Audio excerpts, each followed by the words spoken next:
Hello and welcome to livealittlehigher.com. This week we continue with our Pirkei Avot learning, the ethics of the fathers, with Mishnah number 8, in which it says, Yehuda ben Tabai says, do not act as a lawyer while the litigants stand before you.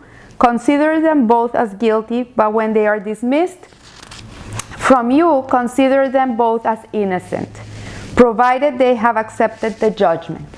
So what he's telling us here, Yehuda ben Tabai, is that the Mishnah is very strong in litigation, in judging other people. So a judge cannot act as a lawyer, and he has to think that both of the litigants are guilty until it's proven in a different way. In the United States of America, the legal system here is the other way around. Everybody's innocent until proven differently. But we do it here in the Mishnah, in the Torah, lahically, this is the law, because what the Mishnah is really saying is not to think of anyone as guilty, but rather to assume that both litigants are guilty, that both of them are wrong. Why does it say this? Because everybody has their own agenda, everybody has their own interests. So sometimes people act in a way which is not right, but they have all the justifications in the world to behave in that way or do what they did. It's so much more here that in 1950 there was a study that was made to prove this point. A psychiatrist took a perfectly healthy man and he hypnotized him, and he told him that there was a communist conspiracy to infiltrate the major networks and spread communist ideology to American people. So after he came out of the hypnosis, after he came out of the doctor's office, this young man called NBC and wanted to expose them to the danger that was coming to them. And the spokesperson from NBC said to him, I'm so sorry, but do you have any proof of what you're saying? Like, I cannot come and bring you into the program and start exposing all these things, and eventually they're not gonna be true. And the man eventually told about his meetings with people. He gave them dates, he gave them places, he gave them names of people, and the person from the NBC knew the whole thing. He knew that this person was hypnotized, and this was a test. This was to show that people can really say things because they really believe them, and they're not actually the truth.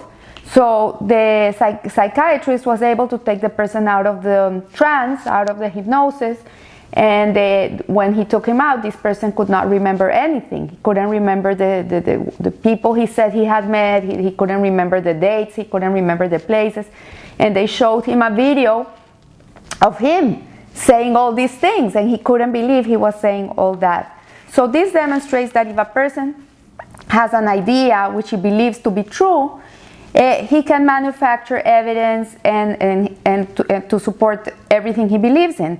And he also, here, Rabbi Abraham Twersky, in his book Visions of the Fathers, gives another example in which Shimon asked Reuben for a $1,000 loan, and Reuben agreed to help him and give him the loan, but he never did.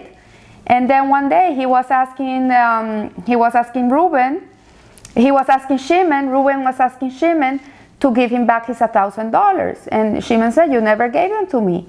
And Reuben was completely assured in his head that he had given Shimon $1,000.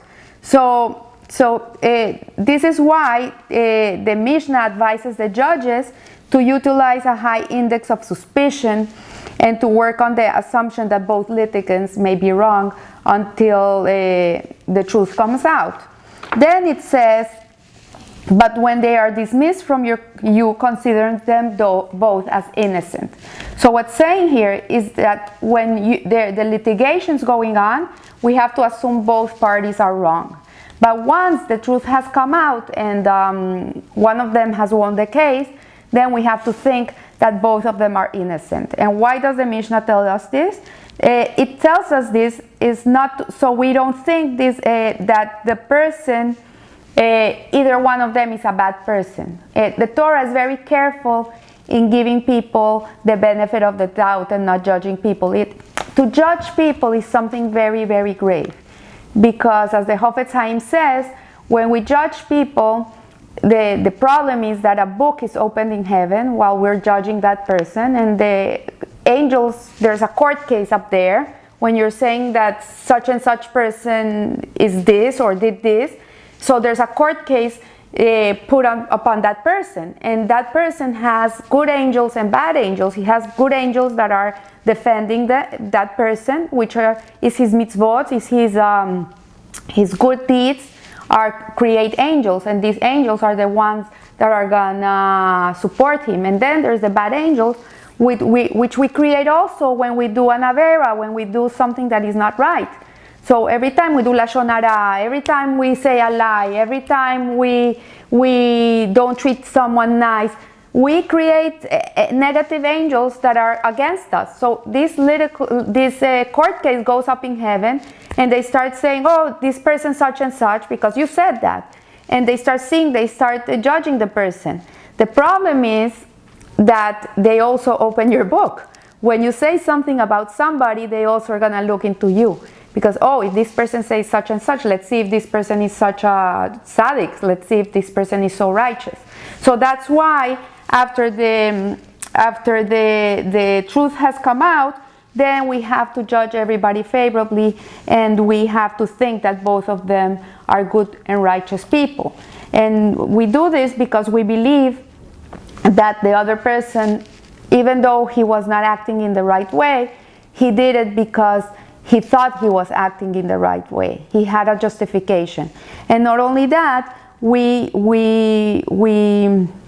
accept the judgment because also these people, when they have something they did that is not right, and suddenly they have some remorse in them, they feel bad that they did it, then they do teshuvah. So when a person is remorseful and he's coming back to his essence and he's doing teshuvah, then at that moment that person is considered a righteous person. So this is why this Mishnah is it talks so harshly about the importance of judging people in a favorable way, and